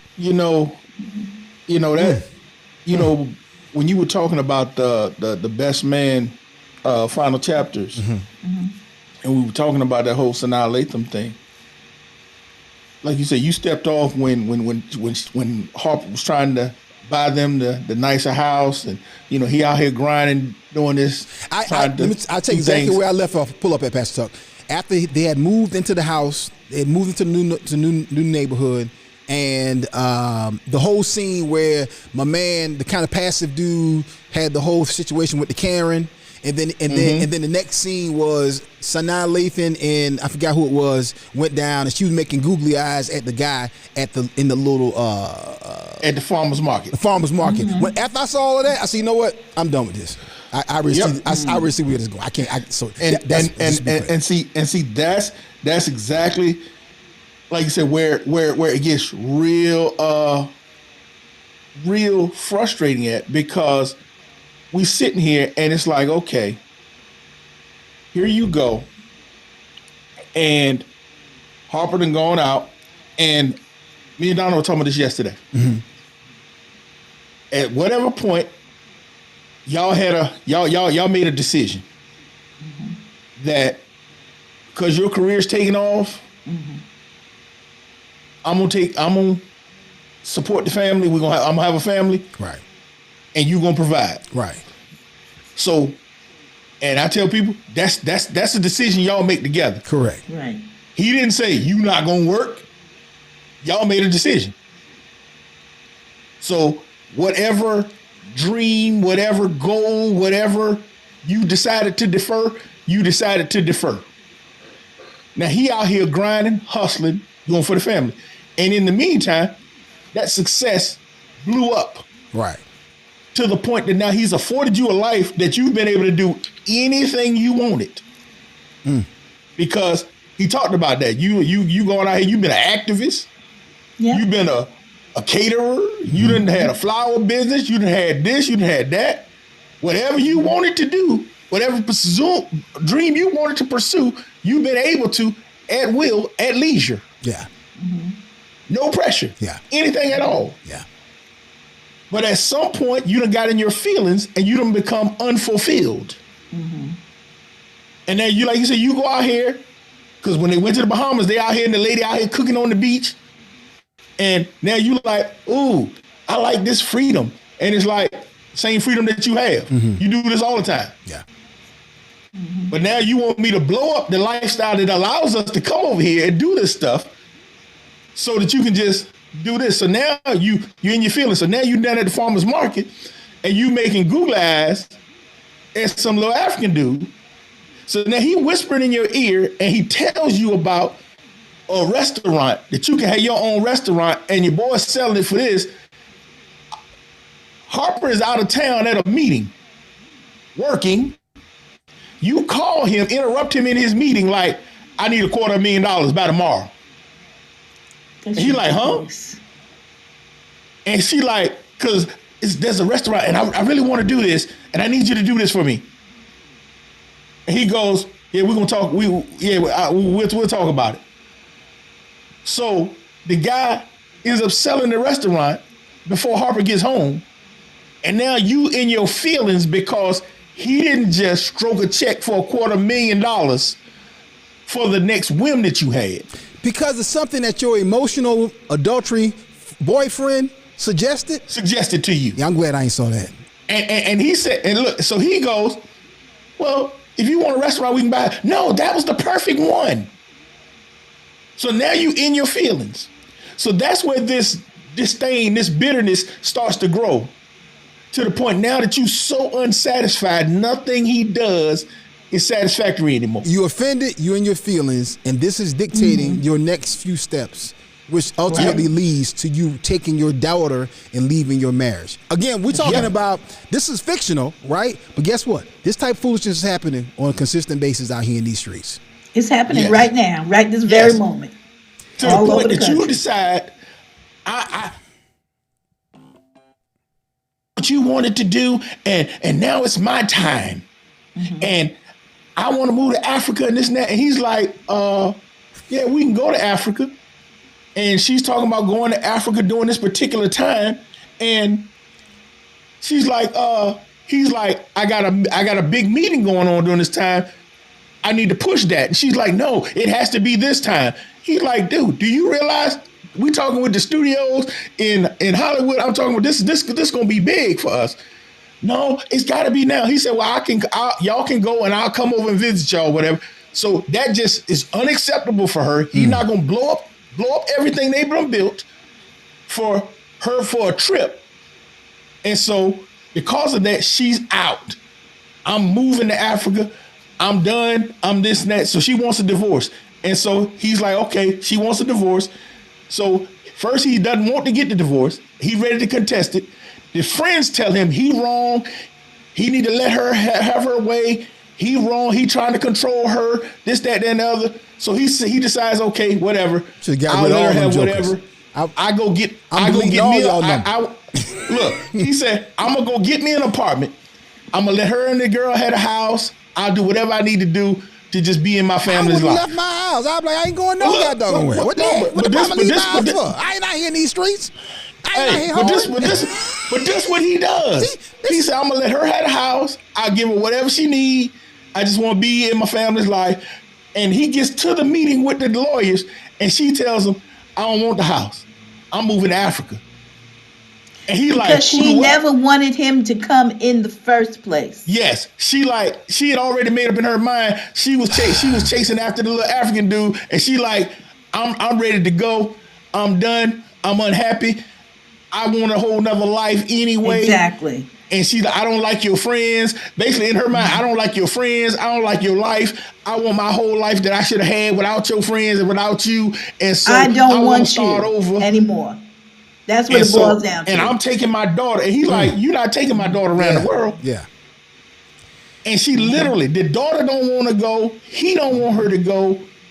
He don't want her or the daughter to go. The daughter don't want to go. But she's so bent on what she wants that she just like, I don't care. The daughter's crying. He crying. He begging her not to go. He like, I'll do whatever you want me to do. Oh, she don't want him. She like, I don't care. She gets in the car. Who writing this? The daughter, she puts the daughter in the car, tell the daughter to get in the car. The car pulling off. He's standing on the sidewalk crying.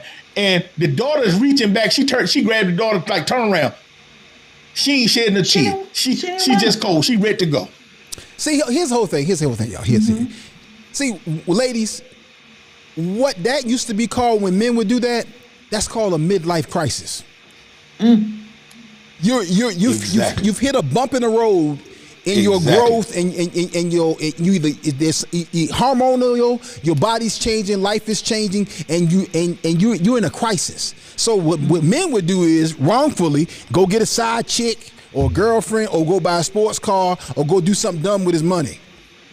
It's the same thing right here. This is a midlife crisis. That's what this is. Secondly, let me say this to you. T.D. Jakes said it best, and I thought it was one of the best comments I've ever heard. He said, somebody else could win with the hand you got. Absolutely. Exactly. Somebody else. Again, you was clowning me the other day because I don't know how to play spades. I can guarantee you, I don't know how to play this. I guarantee Pastor Tucker take my hand, take it out and say, okay, give me them cards. And go bam and bam and this a book and that's a book and da-da-da-da and a Boston, whatever, all that stuff. Because I don't know what I'm doing, what I got. Amen. So you have to ask yourself, are you being made a fool of by the enemy and his trickery and his algorithm because you don't know what you got in your hands? I don't know the difference between a red joker and a black joker, how that relates and how that wins the game and all of that. I got all these cards in my hand and I don't know how to tell my partner that I got these cards because I don't understand the game. Right. So he can't win the game, and after it's all over, he gonna be mad. But like, Joker, you had this in your hand. You ain't put this down. God dog it. I was trying to signal to you. Sir, I don't know how to play spades, and some of y'all don't know how to play life, and you don't know how to play marriage. So the hand you got, another woman, a wiser woman, will take that and say, "Shoot, come on over here. I got you. I know what you need."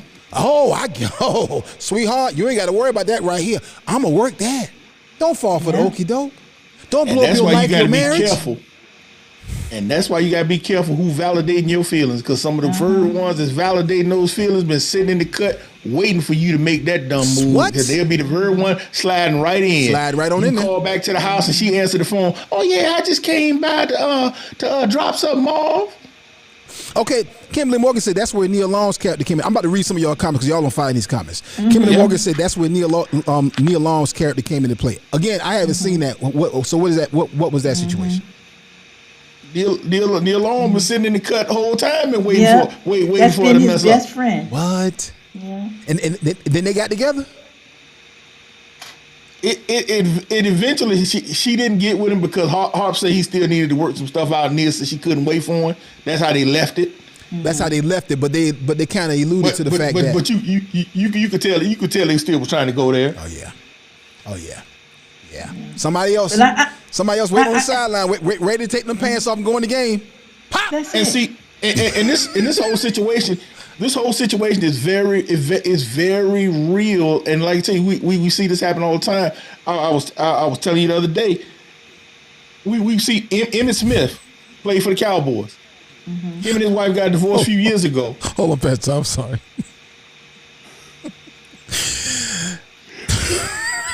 Are you reading Leon Campbell? Leon Campbell said, my former pastor used to say, while someone else is saying, shoot, catch. Shoot. Somebody else is saying, here, kitty. I was gonna read that. That's so funny.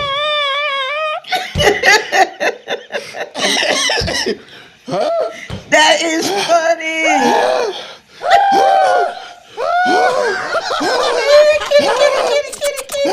Kitty.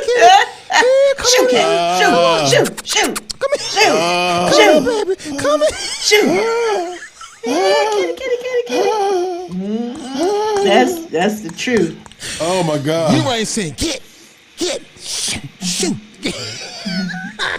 I'm sorry. I could not pass that. I was cracking up, but I couldn't say it. Daily I shall. Here, kitty. Wow. Kitty. Takesha Wallace said, I don't even know if she ever loved him though. She said women are marrying men because they don't want the other woman to win. Yes. That's why it's so easy for them to walk away. They want a wedding, not a marriage. I wish we had deserves a an daily. old church mother to groan on that. I wish we had That an deserves a old daily. church mother groan. Daily I shall. Yes. Oh God. Jesus. Wow. Yeah. Stop walking in front of the prophet. Yeah, that was Jesus. The whole church organ and everything. My God. And you know, I do feel this way too, that we as women, we may be destroying the black family under the guise and pretense of having women's empowerment. Break that down, Donna. Because I feel like, you know, you get together with your girls, you know, somebody's having an issue. Somebody's having an issue in their marriage. Just like on the Upshores, they're having an issue with the marriage. She's having an issue with her marriage. Her man is cheated, but he's trying to do better. But you still got your girls talking, oh, girl, you don't need him. You better off by yourself. Now, they, on the other hand, on this side, they are working on their marriage. And she's saying, I'm working on our marriage. He's better. But it's not good enough for them. It's not good enough for the friends, you know, because they don't want that to happen. So they boost her up. Girl, you can do good. You can do all things. You can do everything. You can have this. You can have that. You can meet a great guy. He'll take care of you and your children. You can get out there and see how you can work it out in the world. You are a superwoman. You can do it all. And breaking up the marriage at the same time, even though they are trying to work on it. Legitimately work on it. I'm not talking about that, you know, oh, he's still out here running the streets or whatever. Right. I'm talking about they are legitimately working on their marriage and trying to get past that point, because you got to get past the point of the non-trust. You got to build that trust up again. And so while they're building, the friends are, you know, I don't know if they're well-meaning or not, you know, that goes under interpretation, but they are giving their information and they're talking and so finally they are boosting her up to where she feels like, yeah, I'm this superwoman. I can do it all. I don't need him. I'm empowered. You girls have empowered me. My friends, I got this. I don't need him. And then there goes the family. And see what the enemy is doing right now. Wow. The enemy is peddling bitterness under the package of women's empowerment. If you look at a lot of the programming right now on television, that's what it is. They call it women's empowerment, but what it is it's a seed of bitterness. Right. And you got to be careful about that seed of bitterness eating that stuff, because like I said, what it's going to do, it's going to cause you to blow up some stuff. Yeah. It's going to cause you not to be able to receive. It's going to cause you to walk in a place where God can't speak to you, where you can't receive sound counsel, where you're starting to make bad decisions, where you become selfish and shut down. And before you know it, you're going to end up mad, alone, by yourself, making poor decisions in situations where you sitting there like, man, I wish I had her. And that's exactly what he wants you. He wants you in that place where it's like, man, how did I get here? Yeah. And that's because he got you. Yeah. Right. But it's funny how sometimes, your friends will speak to you about certain things in your relationships. They'll speak to you, and then when your relationship go bad, they got somebody. Yeah. They got somebody over there. Yeah. And here you are, you done blown up your whole marriage, blown up everything. Your home, you had to move away with your kids or whatever, blowing your kids' lives up. And your friends who, like I said, are well-meaning, they happy. They doing their thing over here. Yeah. And so you got to be careful of that. You have to be careful of that. To your point about the children, Donna, I think we don't realize as parents sometimes, or maybe we do, but I think people you should realize that when you make certain decisions, male or female, concerning your marriage and your family, you're affecting the way your daughter or son will choose relationships, who they are willing to be in a relationship with, and you're also affecting the way they will exit a relationship. And you have to understand that there's a level of accountability that we are held to as parents. And true enough, adult children have to make their own life choices and decisions. However, you shouldn't be making decisions and choices before your children that's going to adversely affect them later on down the road. And whether that's a man who out here cheating and beating on his wife or disrespecting his household, that wounds your daughter for decades. There's women right now who are carrying the sins of their father, and it's wrecking their own personal relationship, their own marriages, because some raggedy stuff their daddy did 42 years ago. Amen. And messed up the marriage. And vice versa. It's women with the same thing. You left. I know a friend. I dare not be as vague as possible, but I know a friend whose mama cheated on their daddy, and everybody in town knew it. And this dude was so untrusting of women, and it wasn't until I was in my 30s that it hit me. I'm like, oh, that's why he always avoided relationships. That's why he ran through all them doggone girls and broke them women's heart. Because he saw his mama cheat on his daddy and break his heart and embarrass him and shamed him all over town. So what he said was, I don't want that to ever happen to me, because God dog, if my mama did that to my daddy, God knows I can't trust your behind. Yep. And it's so funny you say that, because I got saved literally 2 weeks before my daughter was born. My oldest daughter was born. My God. And I still to the day say that's the greatest gift God ever gave me. Yes, sir. Because you would have been a wild joker. Aside from my wife, unsaved Pastor Tuck would have been Tuck would have been wild. Tuck was already wild. Tuck was already wild. And aside from my wife, that was the greatest gift he ever gave me, from a standpoint that he gave me the revelation that everything in my life would impact my children. My God. And so I have been mindful from that perspective of everything about living in front of my kids. Yeah. Right. Modeling everything in front of my kids, like I said, especially my marriage. And because of that, like I said, anybody who marries one of my daughters got a hard act to follow. Yeah. Because they see how I love on my wife. They see how I've treated her. Besides how I treat them, they've seen how I treat her. Correct. They see how the relationship we have with each other, and they refuse to accept anything else. Right. You can't even come with anything that don't look like this. No okie dokie. Yeah, you can't get him some, and that's why I told you it was so funny to us because when my wife and I were having the conversation about the upsell, we hadn't even said nothing to my kids, and I tell you, my oldest daughter was like, "Oh, I just want to slap Regina," and because we got a little group chat text, and she said, "I just finished watching the upsell, and I want to slap her," and it's like, and we were laughing to ourselves because we hadn't said anything.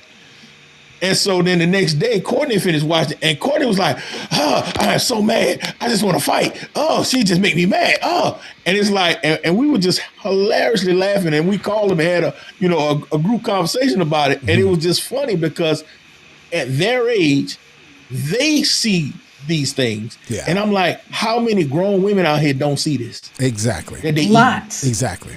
Lots. Yeah. Lots of women are blind to it. Lots. Speak on that, Donna, real quick. We out of time, but talk about wrong bed.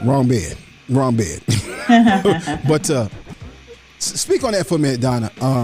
About how, like, when a woman doesn't see a quality relationship, doesn't see a man properly honoring his wife and his children.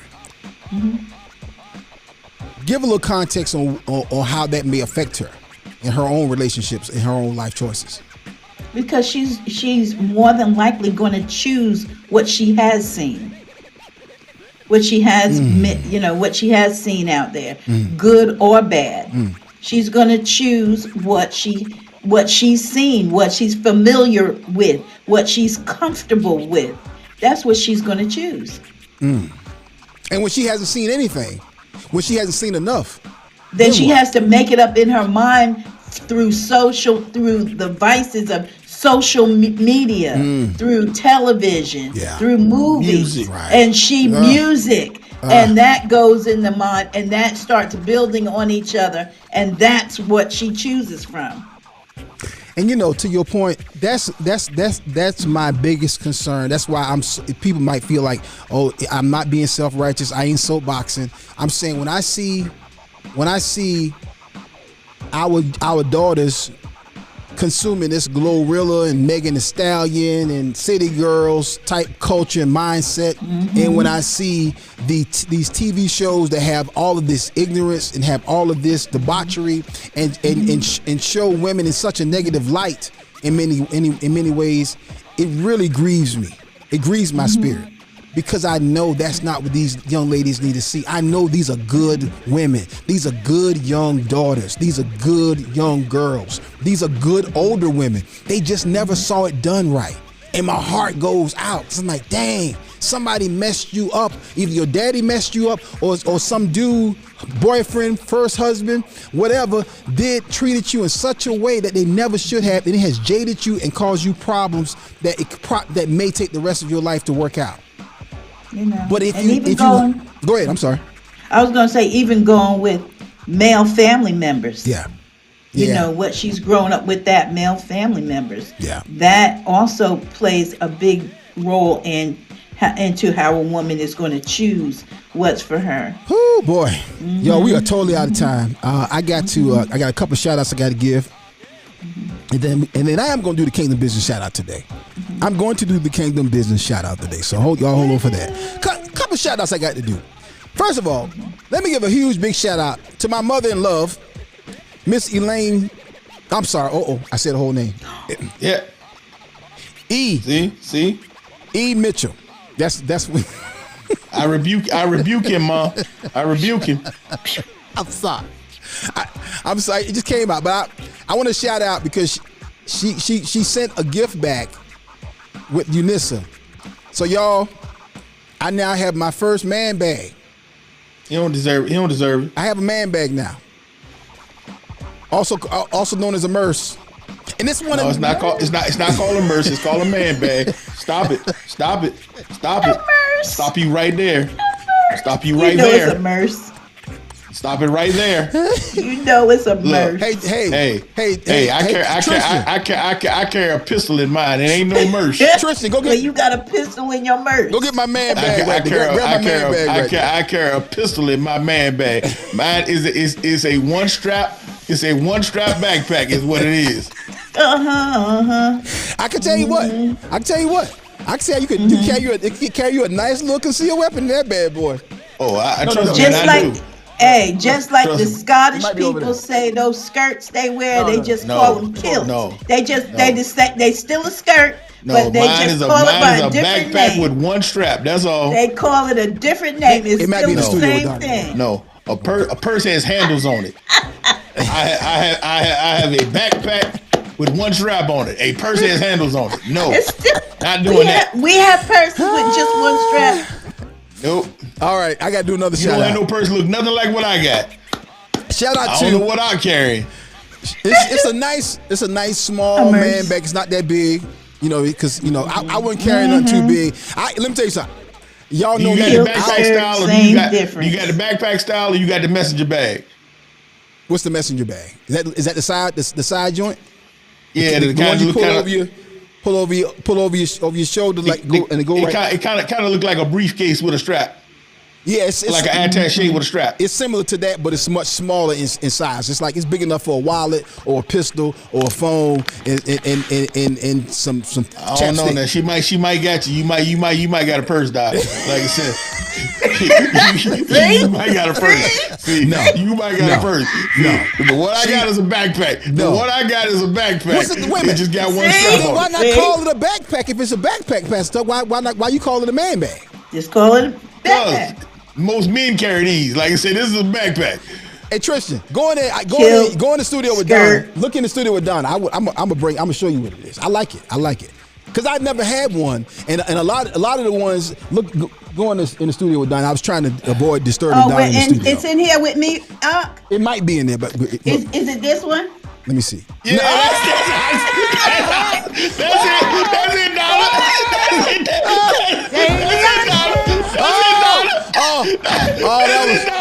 That was low. That's it, Dollar. That's it. That is it. That is it, Dollar. How did you know? How did you know, Dollar? There we go. That's what. Thank you, sir. That's Donna. You wrong for that. You How wrong did for you that. know, Dollar? Here it is. Here's my man. Okay. My man. Yeah. My man. Doc, that was So this is my purse. Doc. This is my purse. Yeah, that look mighty close to Dollar's, Doc. That look mighty close. Here it is, right. It's my man bag. I got a man bag. There we go. Yeah, that look mighty close to Dollar's there. Donna. Donna got me. Donna got me. That was priceless. That was priceless. She got me. She deserved another one for that.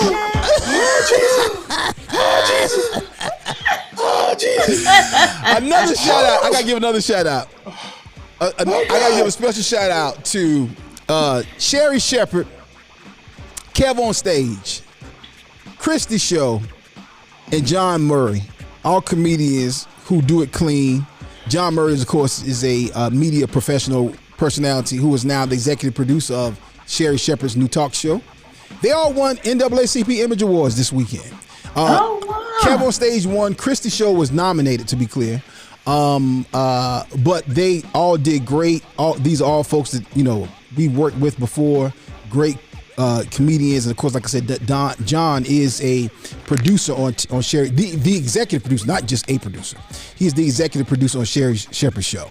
And so shout out to Sherry, Kev on Stage, Christy Show, John Murray, all who won NAACP Image Awards this weekend. Great to be recognized, and it's also great to win. So again, I want to make sure I shouted them out. I felt real good this weekend when I saw on social that they won, and super dope that happened. So again, shout out to them. Special shout out to my brother Jamal Bates from the Jamal Bates Morning Show and WPDT Almighty FM down in Florence, South Carolina for hosting the Love and Laughter Comedy Tour last Friday night. Phenomenal turnout. People came out to laugh. A lot of folks in the house came out who were fans of the Jamal Bates Morning Show. You know, Pastor Tuck is so petty. I'm in the middle of a shout out, and Pastor Tuck puts a man purse up on the screen. What is that? The one I should have, or the one I should not have? That's the one you should have. That's what mine look like. And you see in the description that says backpack, shoulder backpack. That's no different than this right here. Yeah. Mine says shoulder backpack. Made for hiking, camping, outdoor trip. That's for men. I don't know what you got over there. Look like you got a purse. Look like you got a purse. We will continue this conversation on Thursday. It's almost 12 o'clock. We got another show coming up on the Kingdom Business Network. Again, shout out to Jamal Bates. Again, thank you, bro, for the support. And shout out to Bernard Hines, who came through and blessed the house. The pettiness. Shout out to Bernard Hines, who came through and blessed the house. Hilarious, who is the co-host of the Jamal Bates Morning Show, and it was dope and really good, really good. Let me see. Bernard Hines, Chesapeake in the house. Let me see here. Look at Sister Jean singing the steward in the house over here on the morning show. From the evening show. What's up, Sister Jean? How you doing? Cassandra Highsmith is in the house. What's going on? Takesha Waller. Michelle is in the house. What's up, y'all? Great comments, y'all. Great additions and thoughts. My man Terrence is in the house. What's going on, brother? Listen, all right, I'm gonna squeeze one in real quick. Pop Earl said, if a man's bag is called a merce, then why isn't a woman's bag called a worse?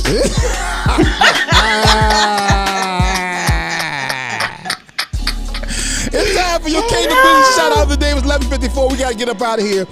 Man, listen, this is the Akintunde Show. The Kingdom Business shout out of the day goes to Terrence Lyon. Terrence Elian. Is that Elian or Terrence Lyon?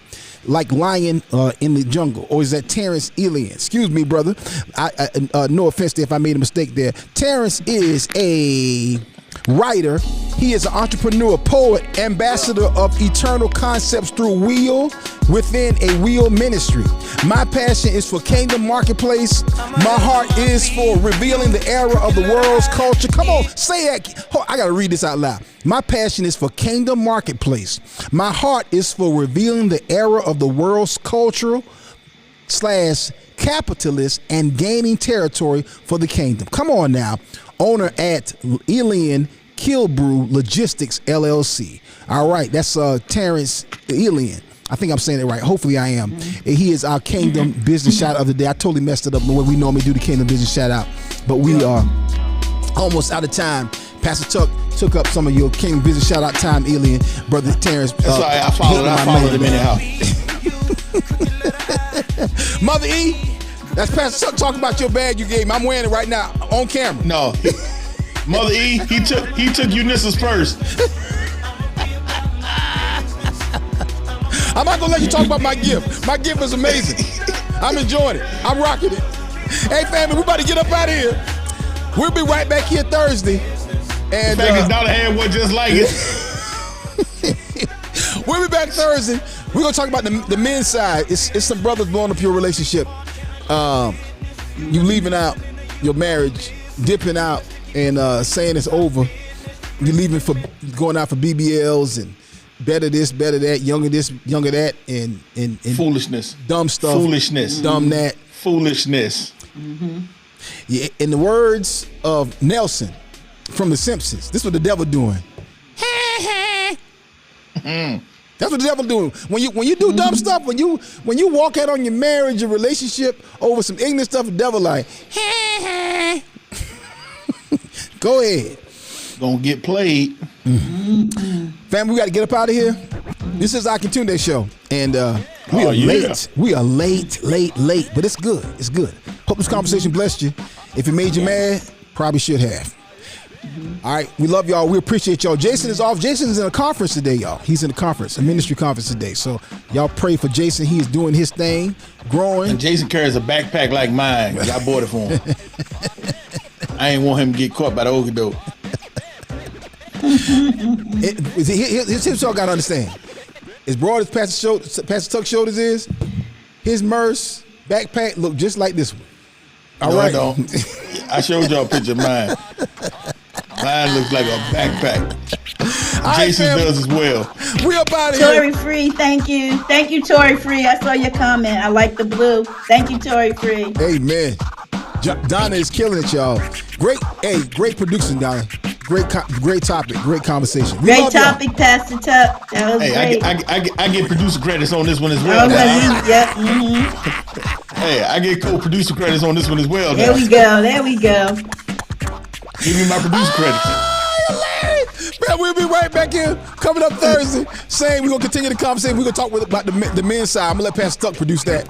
All right, y'all. We love y'all. We thank y'all. We appreciate y'all. Until next time, we're going to see y'all when we see y'all. This is the Akintunde Show, family. Peace.